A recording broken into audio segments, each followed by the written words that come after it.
کچھ اصحاب کرام رضی اللہ تعالیٰ مجمعین کا پہلے کے دور میں یہ موقف تھا کہ جو آگ سے پکی ہوئی چیز کھائے یا آگ نے کسی چیز کو جلا دیا ہو، مثال کے طور پر کھانا پکاتے ہیں تو کھانا پہلی والی شکل بھی نہیں ہوتا، جب پکایا جاتا ہے تو دوسری شکل میں ہوتا ہے۔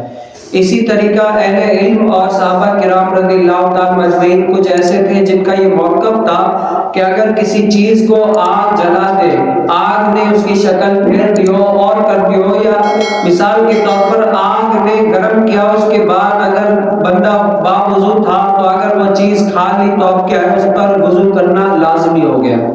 یعنی پہلے والے وضو سے نماز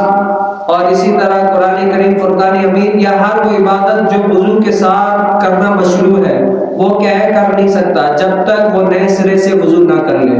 تو آیا یہ صحیح ہے یا نہیں، اور پہلے تھا یا نہیں تھا؟ تو اس کے بارے میں علماء ہماری فرماتے ہیں کہ پہلے تھا، لیکن اس کے بعد نبی علیہ السلام نے ایسے عمل کر کے بتا دیا کہ اب جو ہے نا یہ عمل جائز نہیں ہے۔ اب اگر ایسا کوئی گرم چیز کھا لے اس کے بعد وضو کرنا لازمی نہیں ہے۔ حدیث مبارکہ کیا ہے؟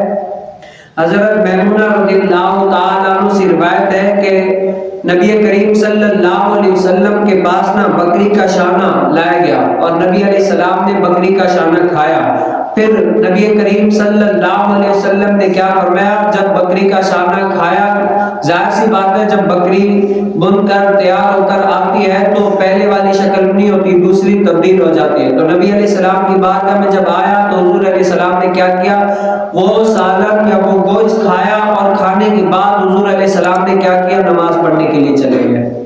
اب نماز پڑھ کے پھر نبی علیہ السلام نے کیا کیا، نیا وضو نہیں کیا، بلکہ کیا ہے، اسی وضو سے نبی علیہ السلام نے نماز پڑھی۔ تو اس سے یہ پتہ چلا کہ اگر یہ پہلے مشروع تھا بھی لیکن پھر کیا ہے، یہ منسوخ ہو گیا، اور نبی علیہ السلام نے یہ خود عمل کر کے بتا دیا کہ یہ جو ہے نا اب اگر کوئی اس طریقے سے کرتا ہے تو اس کا وضو ٹوٹے گا نہیں۔ اور ایک ہوتا ہے قولی اور ایک ہوتا ہے فعلی، جیسے یہ نبی علیہ السلام نے اپنے فعل سے کر بتا دیا۔ ایک ہوتا ہے نا قولی، نبی علیہ السلام بھائی فرما دیں کہ اب یہ کرنا تھا لیکن اب یہ نہیں، یوں کرو،